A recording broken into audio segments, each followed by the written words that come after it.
couple of practical things to mention.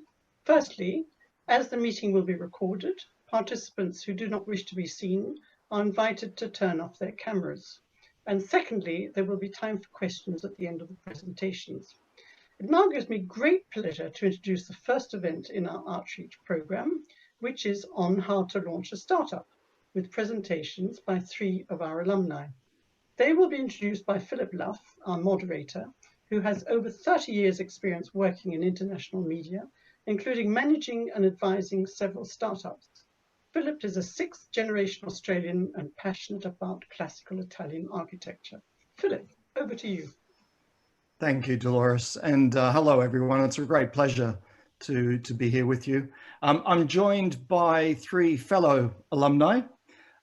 Christine Chen, who graduated with a Master of Engineering in Electrical Engineering in 2011, and she's a co-founder of a new community platform called Clatter.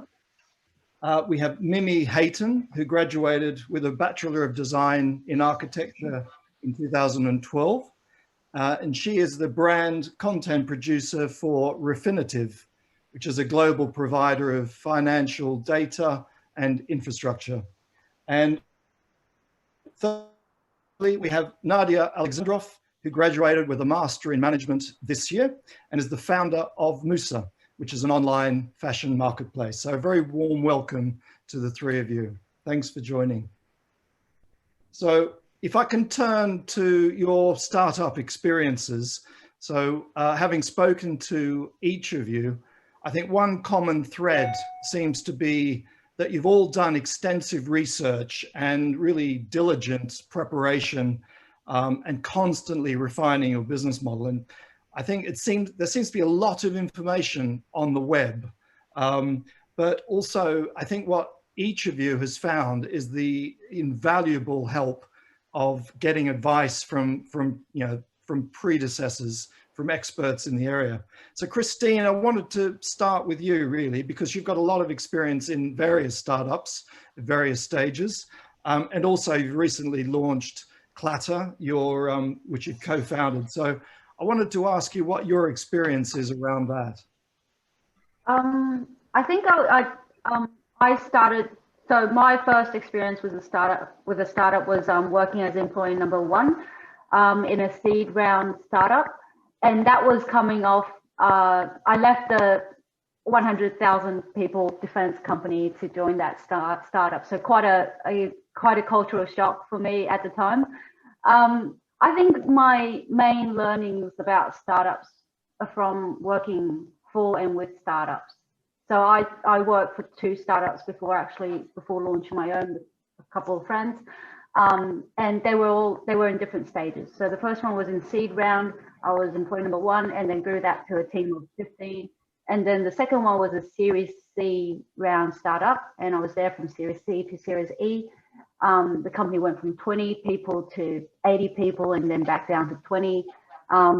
So I guess most of my lessons learned were from observing their mistakes and then sort of trying to avoid it on my own startup. And then so for your own startup, I mean, what sort of research did you do and how did you approach that? There's a lot of books around, some really classic books for launching startups or learning about startups around. So if you go online and search for like the top 10 books you must read for startups, that one of them will be books like The Hard Thing About Hard Things. Also, I think studying the launch, the early stages of companies relevant to your startup really helps. So for Clatter, it's companies like Uber and Meetup. And when we first started brainstorming the idea of Clatter, we did competitors analysis on how these companies were first launched, what the go-to-market strategy was, how did they figure out what the market fit was, and even what sort of promotions did they use to launch into a different country or a new city, like Uber, for example, and then borrowed ideas from here and there to sort of put together our own strategy. So can you talk a bit about what Clatter is? I mean, what does it provide? What kind of a service does it provide? So Clatter in a nutshell is a social platform. All three co-founders are engineers by trade, and we just sort of realized that technology has been used to take away from relationships. It's sort of become, there's a lot of technology, a lot of platforms out there that bring people together for that initial connection, but not a lot of platforms out there that enable people to continue to grow those connections and relationships into deeper, more meaningful friendships. And we wanted to fill that gap. We don't want to just be the Tinder or the meetup. We want to enable, empower people to keep meeting each other, keep building on that relationship. So it's a deeper, more meaningful community-based relationship in a nutshell. Yeah. Brilliant. Yeah, thank you. And Nadia, you've launched an online sort of fashion marketplace. Can you tell me about, what that is and, the market need for that service, and also what research you've done and any resources you've used? Thank you, Philip. Of course, I started this company very spontaneously, actually. I finished uni back in December and moved to London in March, exactly when COVID hit. So when there's such a pandemic that also offers a lot of opportunities, I was supposed to start my banking career in London, but I decided that working on a startup where I can actually make a difference will be a better use of my time in the future. And this is how Musa was really born. But my experience is mainly in finance and consulting. So starting a fashion company is kind of contradictory with my previous experience. But actually not really, because working in business and working in consulting particularly, I knew how to do a research. And doing a research for a startup was quite different. And there was a lot of information online, which was the biggest hurdle in my journey, because you don't know which information will be useful for you. Therefore, I have prepared several resources for everyone who's with us this evening, and they could use those resources to test the viability of their idea, and they can do that in less than 20 minutes. And they can also prepare a pitch deck based on this. Using a link canvas really helped me to refine my business idea, which was fashion. And fashion, because I had personal problems with that. I love shopping from small shops, but those shops are not always online, or they do not ship to the countries I live in. So in order for me to reach those shops, I have to travel or I have to pay insane shipping fees. And I felt like there should be a way to do that easily and bring them at one place and bring them to a broader audience. And using the link canvas, which I'm going to share just now, I was able to learn a lot about the companies, and just sharing this. I was able to learn about a lot about the industry, the companies that are already operating in that industry, whether they're covering the field I am covering, and what's their value proposition and how I can make a difference in this area, because it's already a very saturated market. And when I used the link canvas, I was able to identify several things. One of them was 80% of fashion businesses in the UK are in fact small and medium-sized businesses, and they bring 55% of revenue in the sector. But their biggest problem is that they cannot compete on scale, and they do not have the resources to reach a broader audience. And this is how Musa was born. So we can help those small fashion owners to reach more customers, increase their sales, and of course for the customers to be able to discover new type of fashion which has meaning behind it and history behind it. And it's not just another Primark or another Zara. Mm-hmm. And how do you go about securing or sourcing your partners, the brands? So there are several ways on how you can contact businesses. Of course, probably the most effective way is if you talk with them personally. But like I said, I started the business during COVID. Everything was shut down. There was no way for me to reach them. So a very old technique in sales is to do cold emailing.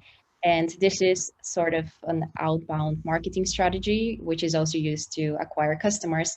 And this is how I started reaching out to brands I know, brands that are in the area. And I just started sourcing them and giving them an introduction to what I do, how I can help them. and we were entering a conversation if they're interested. And surprisingly, we saw an exponential growth in the first 3 months, and currently we have 200 brands on the platform, and we keep scouting new brands, and we keep onboarding on average 20 new brands each week. So we're really growing. Brilliant, brilliant.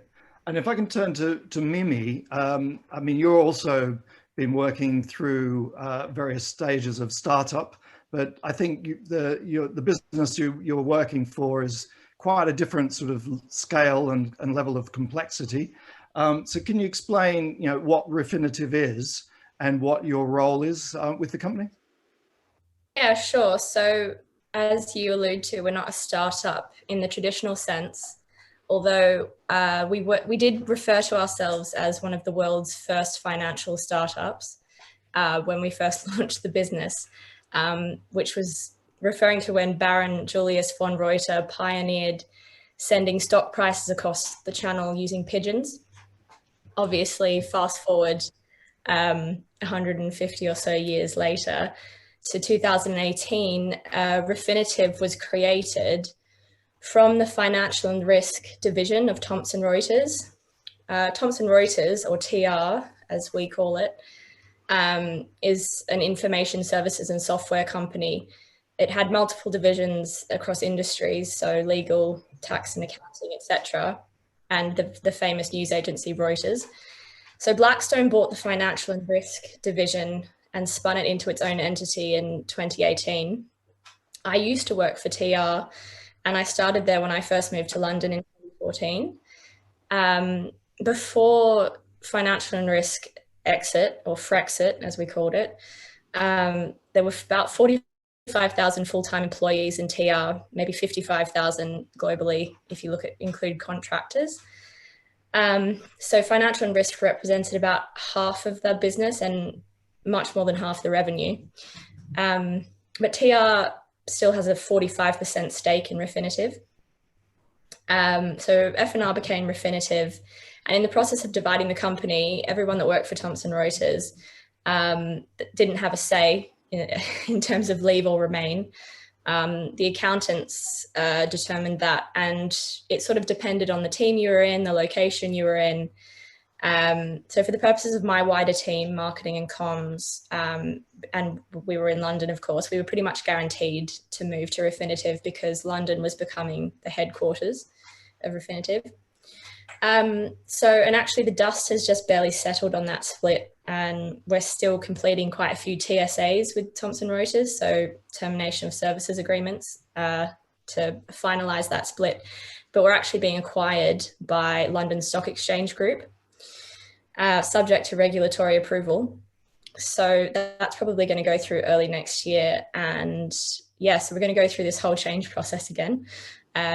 They're a much smaller company. Quite a lot of tumultuous change. Yeah, I'm going to be really good at it after this. So London Stock Exchange is 2,200 people, mostly London-based. We're about 18,000 people, very international. We have very different sort of business models, so we're all hoping that we keep our jobs, basically.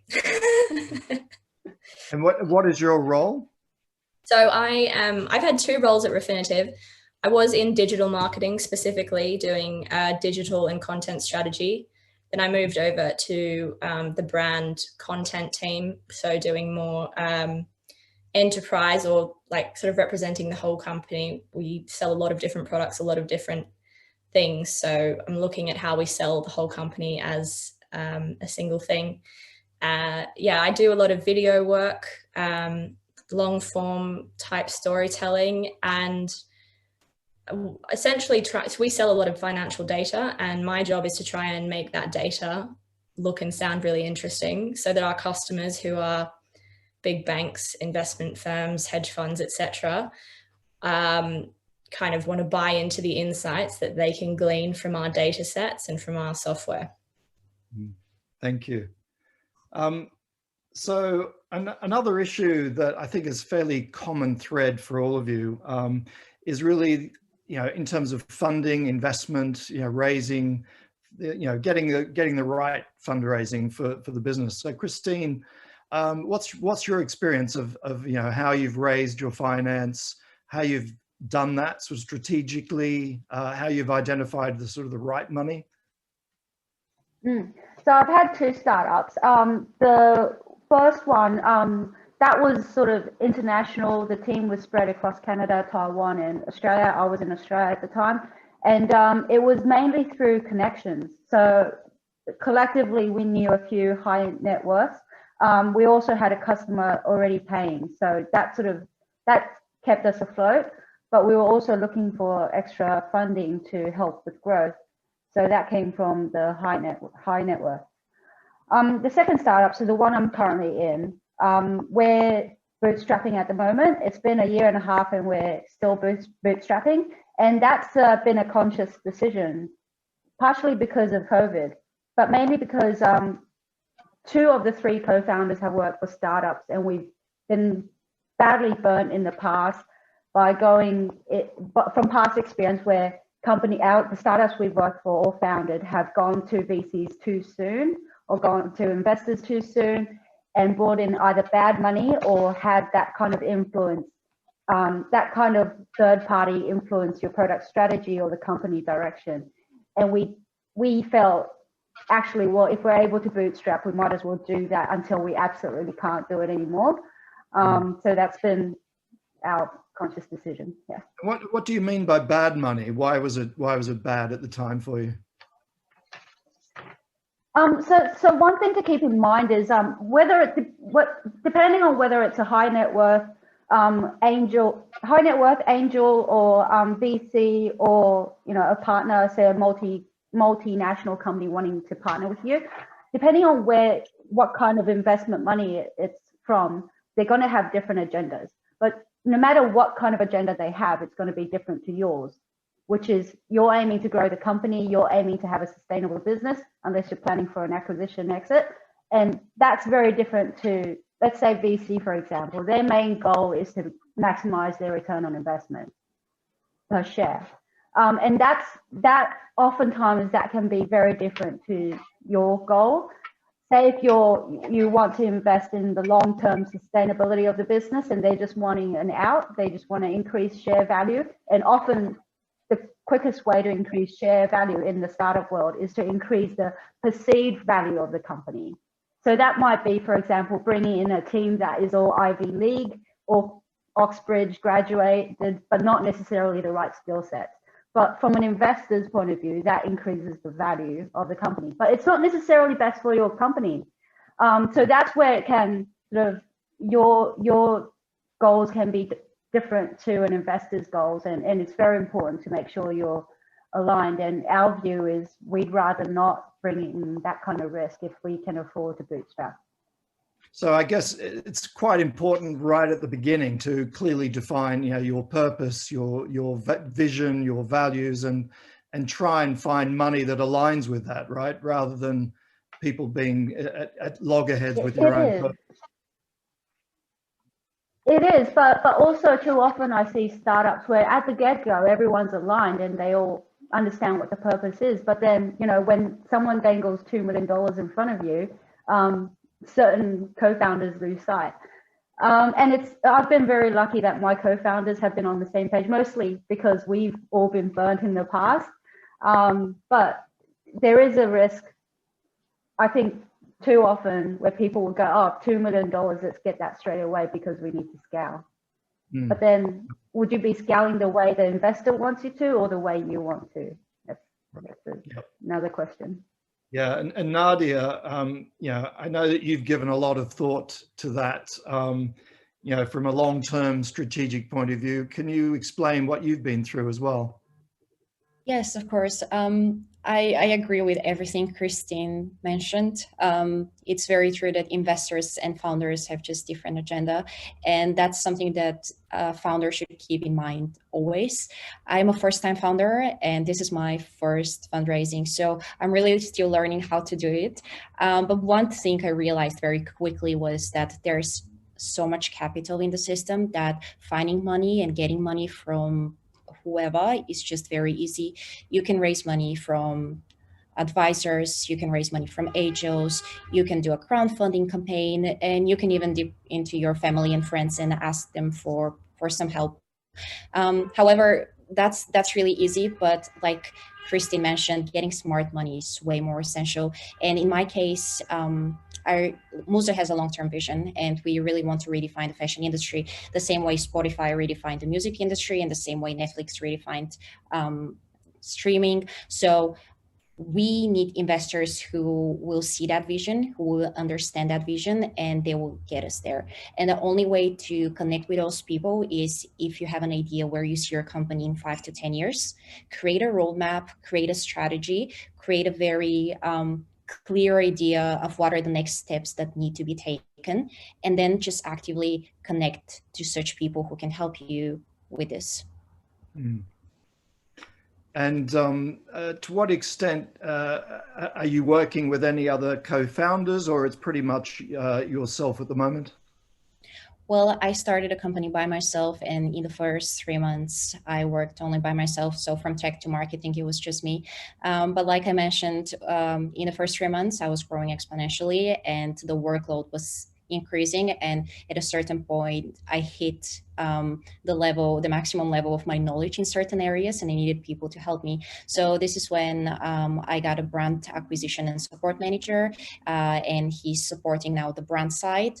At the same time, I also got a small tech team that's also a startup. They're supporting the tech support and tech maintenance.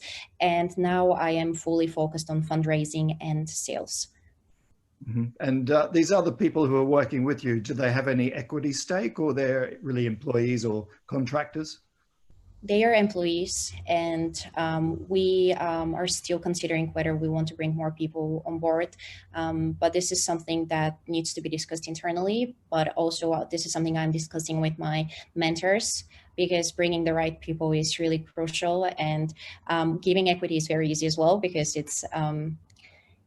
it's not really monetary. You can say, I'll give you 20% equity. Would you like to join me? That's the easy part, but you have to find also someone who will also share your vision and would like to bring the company to the really last goal. Mm. And Mimi, obviously, your experience is quite different. As we said, it's not a normal startup situation. So I assume that because it's grown out of Thomson Reuters, that there's been plenty of funding available to launch the new business, or have you had to go to the markets to raise any finance? No, and as you say, I wasn't involved directly in the financing of the deal, but I do know a bit about it because it was reported quite heavily at the time. And also from the perspective of somebody working within the company, I sort of understand at least how that deal what the downside effects of that deal have been. So we've, according to the markets, gone from $20 billion in value, which was the deal 2 years ago, to 27 billion today, which is what we're being acquired for. The reason for that is not only that our value proposition has become more valuable, but also reflects the huge amount of progress and improvement in every part of the business that we've made in a really short time. And I do echo Nadia and Christine in that having the investment that is aligned with your vision and investment partners that believe in your vision are key. And I think the reason that we've been able to, we've gone through a lot of change. It was difficult, but we have made so many strides and really improved efficiency and in every part of the business is because of my CEO's vision. And I'm not privy to the exact nature of Blackstone's managerial involvement with Refinitiv leadership, but I know that there's a lot of trust with him, and he has a lot of he has proven skill and expertise as a leader.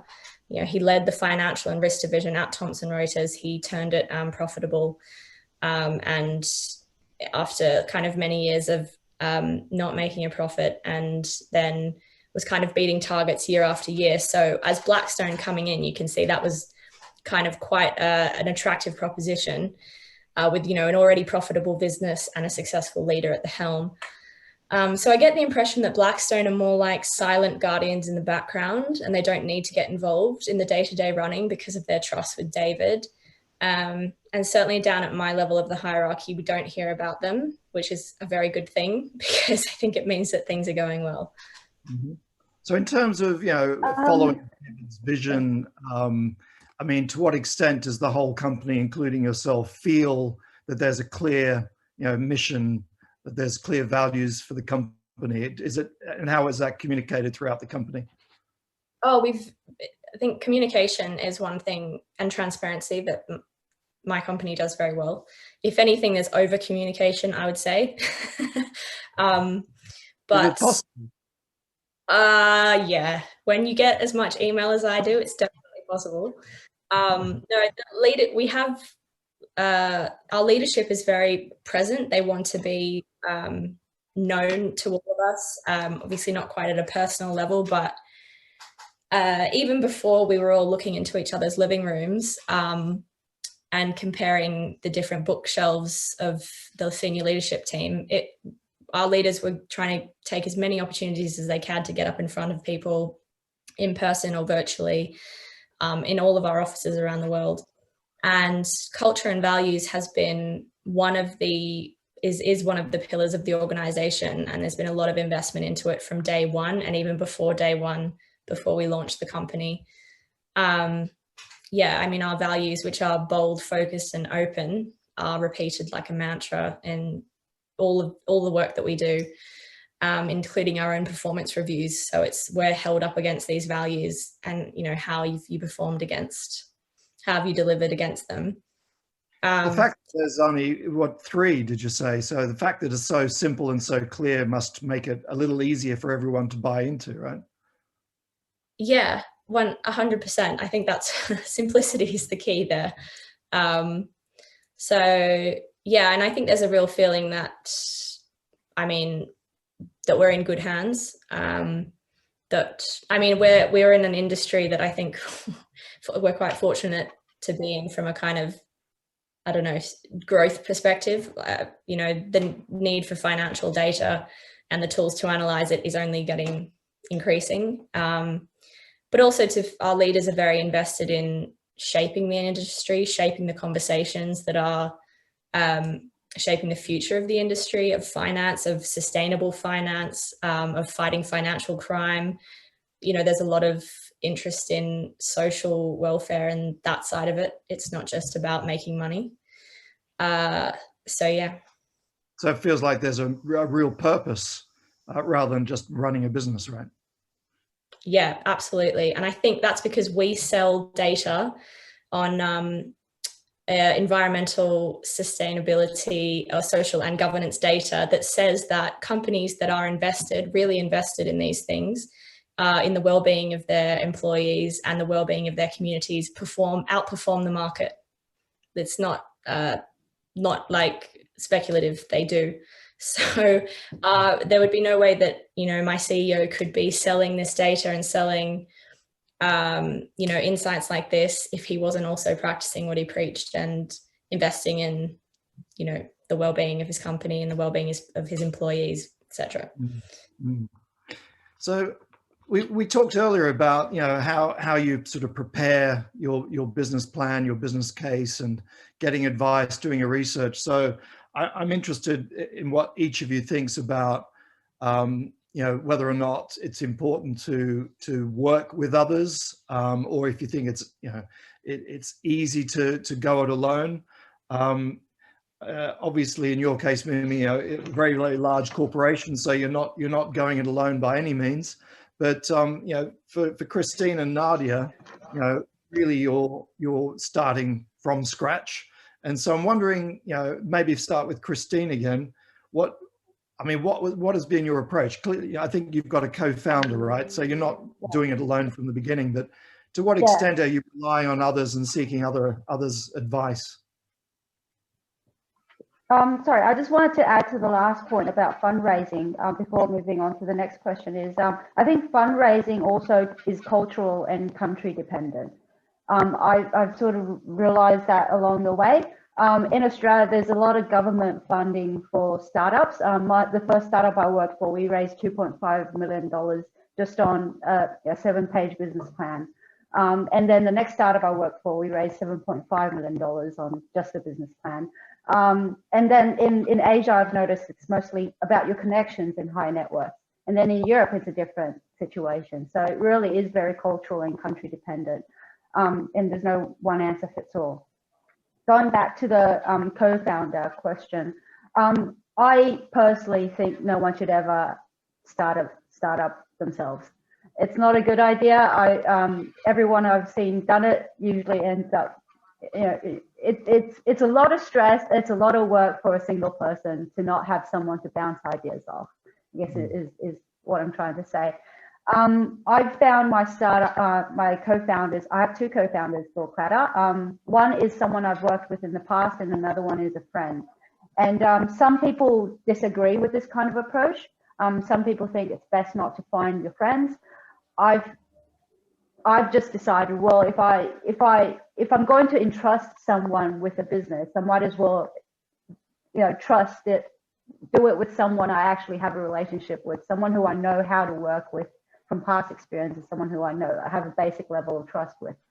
So that's been my approach, and it's worked well so far. We've had a lot of disagreements along the way. I think sometimes I think about blocking my friend. He probably thinks about blocking me as well. But it's worked well so far. It's not worked well for my previous startup where I co-founded with also friends as well, and we're not in contact anymore. But you know, it can go good or bad either way, right? You can work with strangers and it could still go bad. So I don't think there's really, you know, a definitive answer to this, to a question like, should you co-found with a friend or not? But I definitely do think you shouldn't co-found by yourself, and try and find people who have complementary skill sets with you and complementary experiences to you. So myself, for example, my experience is mainly in engineering management, product vision and strategy. My co-founder, one is a developer, and that's the biggest, strongest asset he brings to the team. The other co-founder, his specialties is in commercial law, in dealing with investors and incorporation. So that's what he brings to the table, and collectively together we form a very strong team. And then to what extent do you kind of reach outside to others, you know, outside of your immediate group? Have you got any mentors or advisors? Yeah. Yeah, mentors I've sort of met along the way. People I've met in the startup industry, but also in corporates. I guess one thing to note is we're 6 people in the team, so 3 co-founders and 3 engineers, and we're about to onboard a 4th one. We've gotten to a point where, you know, we've sort of reached the limit of our network, and we have to start bringing on board people we've never met before.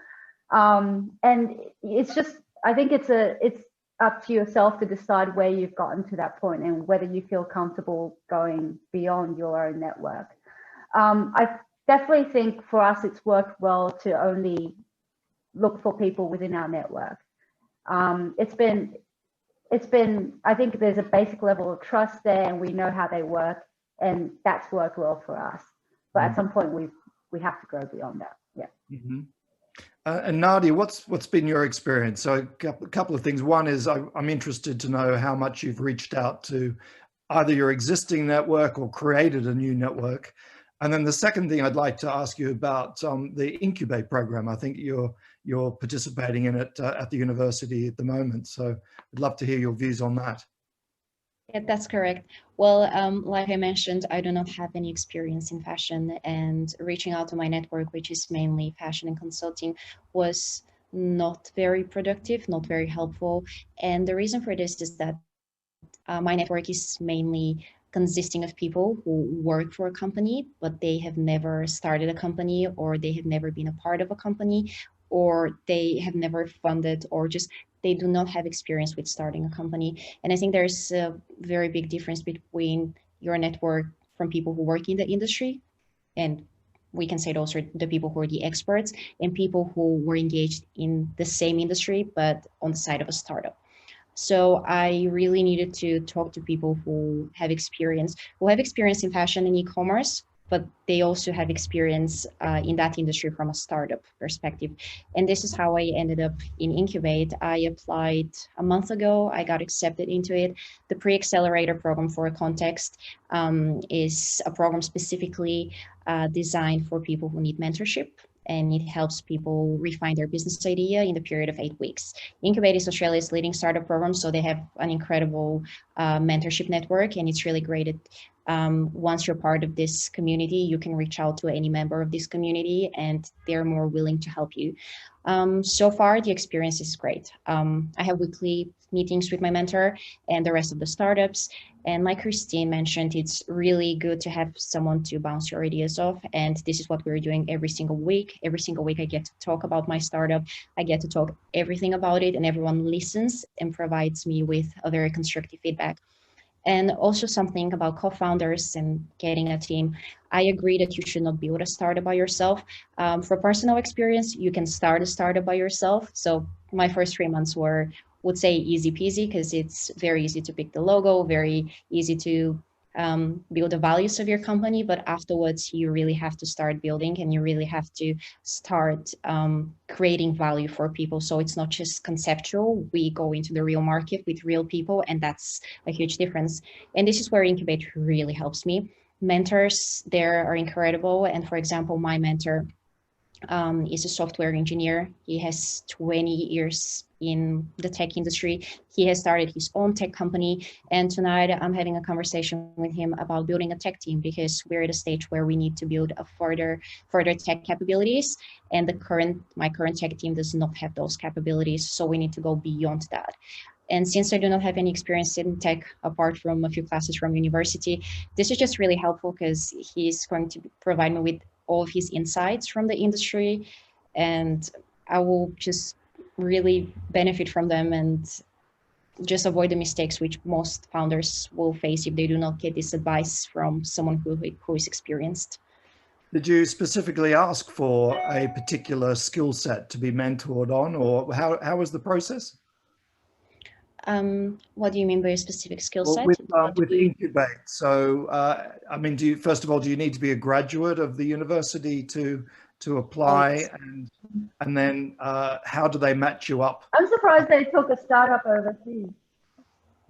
Yes, well, I think they're expanding. So I'm surprised they took it.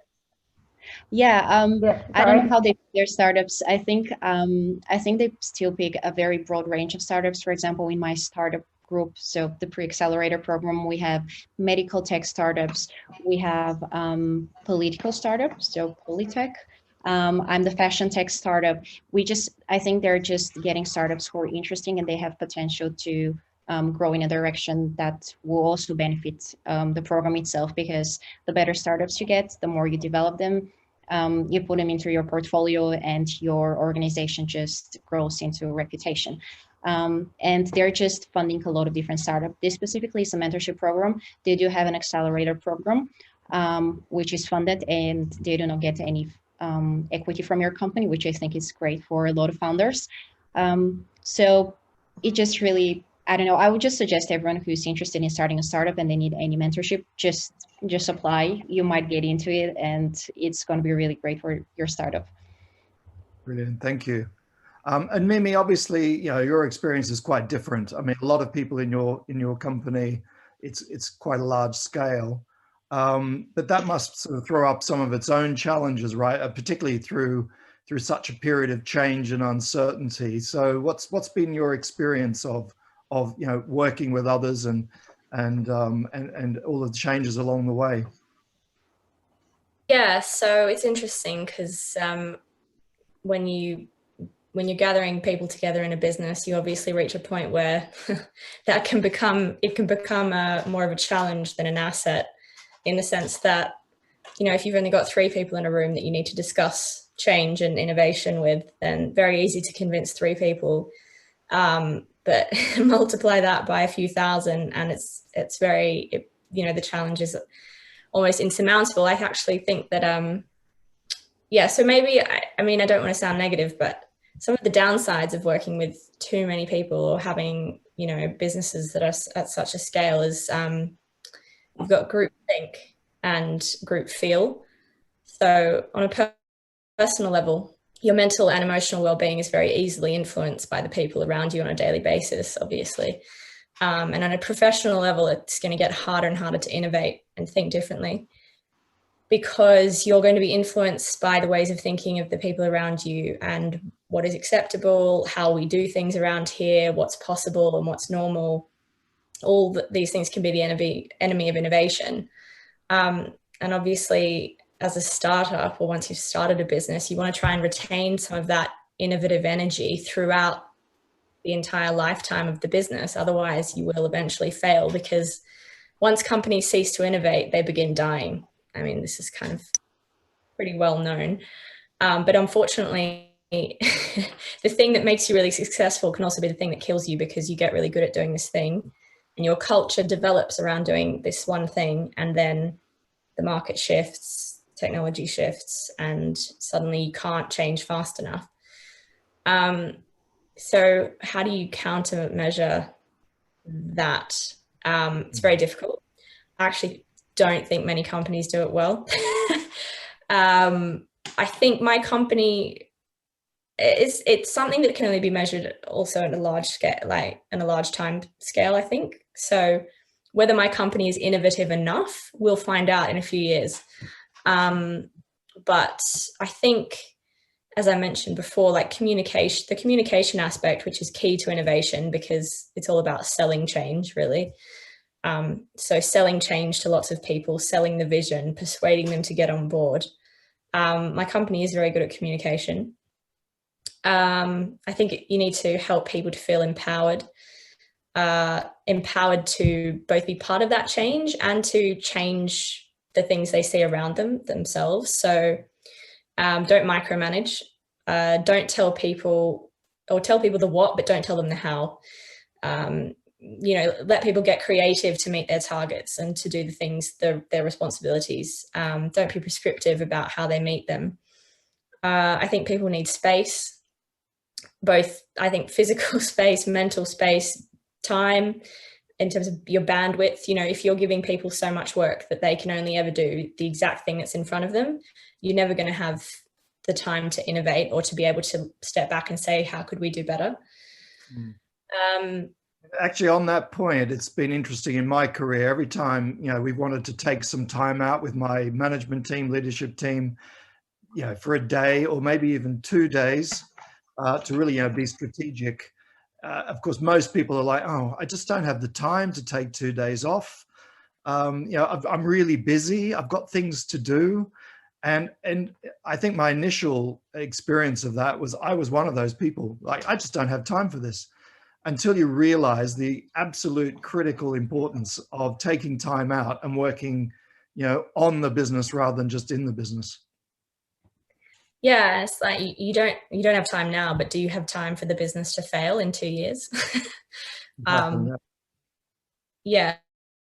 So it is, I think that's, again, you know, needs to be modeled at a leadership level, as you say. And it needs to be, needs to not just be spoken to, it needs to actually be mandated and implemented, and people given the time. Like my company recently implemented, sounds a little bit cheesy enough, but me hour. So in every region, there is a specific hour of the day now, every single day, that no one is allowed to book meetings in, which is amazing. So now it's like every day across your week, you've just got this one bank of time that you know no one's going to put meetings in. It's great. And then they're going to do one whole day a month where you can't book meetings. So just things like that, where you're giving people, you're not just saying that we want you to take the time out to look after yourself or to work on some personal projects or to do whatever. They're actually implementing a real thing that makes sure that it's going to happen. Because yeah, talking the talk and walking the walk in corporations, very, very different things. You know, it's particularly at this scale. Yeah, exactly. So I'm just noticing the time. I wanted to leave some time for questions. I haven't been monitoring it, but Suzanne has. Suzanne, have we got any questions that have come in? If not, I can invite people to actually ask questions in the chat. Yes, well, they're flooding in now, Philip. We'll start with one here. I have a question. Any tips around how much funding you ask for up front? Of course, it is determined by the type of funding and it's driven by your business plan, but any thoughts on the tricky balancing considerations around ensuring return on investment as quickly as possible versus enough for scalability and greater return, even though it will be greater costs, etc. Any thoughts around mix of funding to meet this balancing act? Any volunteers for that? I'll volunteer. Look, I don't think it's actually a greater cost by raising just enough. I'm a believer in raising just enough. The reason for that is because if you're doing your job right, the value of your share per share should be increasing. And if you raise, say if your share price is $1 right now, and you raise $1 million, that means you're giving out, let's say a hypothetical number, you're giving out 200,000 shares for that $1 million. Further down, and that $1 million you've over-raised, you really only need half of that. That means you're asking for an extra $500,000 when you could be asking for that later on when you've used the first $500,000 to increase your share value from $1 to $2. So you're actually giving out too many shares for the amount of money that you're asking for. So I'm a personal believer of that. However, raising money does take a lot of time, and some people think it's too time consuming. I don't want to do it too often. I want to do it once and just not have to think about it for 2 years. That's fine. However, there is a new concept happening in startups called rolling fundraising. And that basically just means you never stop fundraising. You're always fundraising. It's just a difference between smaller or bigger amount, and your share value is just dynamic. It just keeps going up and down depending on the time you're fundraising or the time you actually ink the contract. So that's going to be happening more and more often. Investors are moving towards that way of fundraising anyway. So I personally don't think it's realistic to expect any founder to think they can raise money and not have to worry about it for 2 years. How many more questions, Suzanne? We just want to keep an eye on the time. Okay. Well, there's actually quite a few. Okay, we'll keep going. I'll try to cut them down a bit. Do you think being based in London has made a material difference to, say, being based in Sydney or Birmingham? Oh, that might be one for Nadia. Yes, that's definitely for me. Well, how to respond to this question? I think I was very strategic with actually picking the location of the startup. I have the possibility to reallocate because I'm a European citizen. So I was able to say reallocate to Berlin or Paris or Zurich, which are also startup hubs. But the moment I decided I want to do a startup, I stayed in London because London is the place with the highest number of investors in Europe. In Europe, of course, Silicon Valley has way more investors and way more possibilities for funding, but staying in a place where you have a network of investors and of mentors is great. And staying here where a lot of the fashion tech startups have been founded, think of Farfetch, which is a unicorn now, think of Aces, which is again a unicorn, think of List, which is about to be a unicorn. Fashion tech is huge in London, and it's not great to reallocate, say, to Silicon Valley or be in Sydney. Australia specifically, since I'm in contact with a lot of people in Australia and with my network there, I would say Australia is not the greatest place to start a startup. The reason for this is that it's still not a very mature startup scene. So this means that there are not a lot of people who have a very prolonged experience in startups. Getting funding from Australia is possible, but you're going to get way better advice and way better mentors from places like London or Silicon Valley. Another thing to consider when setting up your company on top of investors and where advice is located on and where skill sets are located at, I think is also tax and incorporation. So depending on the structure of your company, certain countries might have a better tax incentive than, say, the UK or Australia. My company's registered in the Netherlands because that works for us, and the sort of company structure we wanted to set up.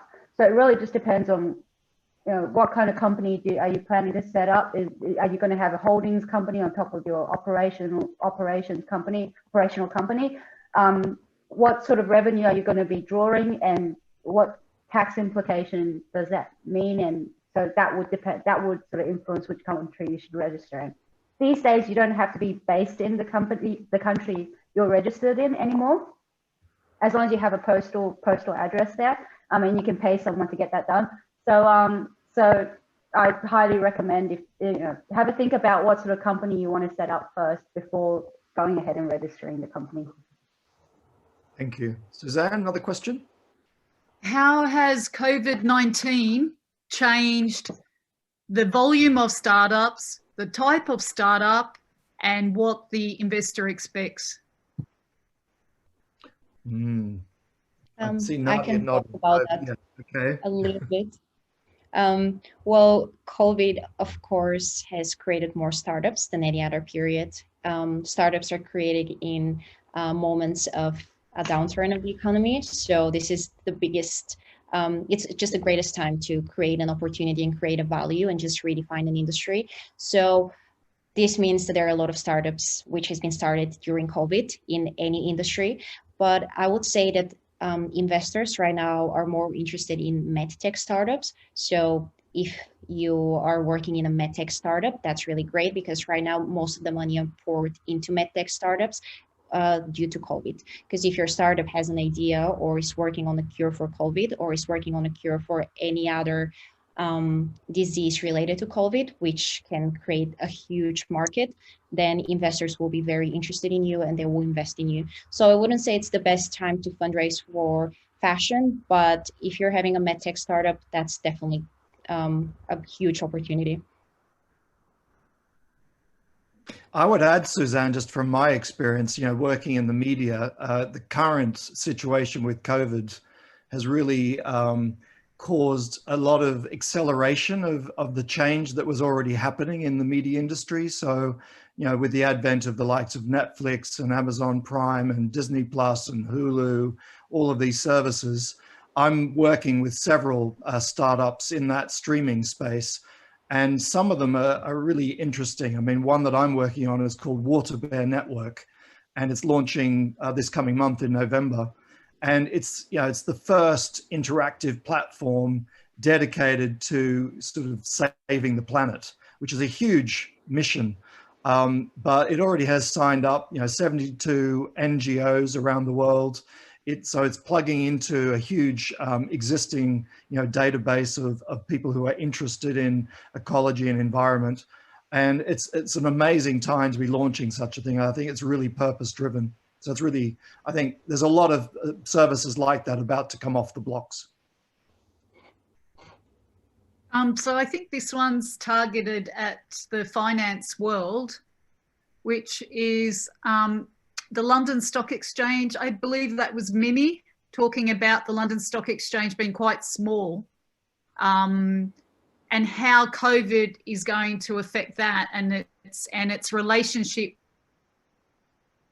with other small to medium-sized. I mean, when I say small, it's relative to the size of my company, which is 18,000 or so people. London Stock Exchange is 2,200, I think. So it depends on your definition of small.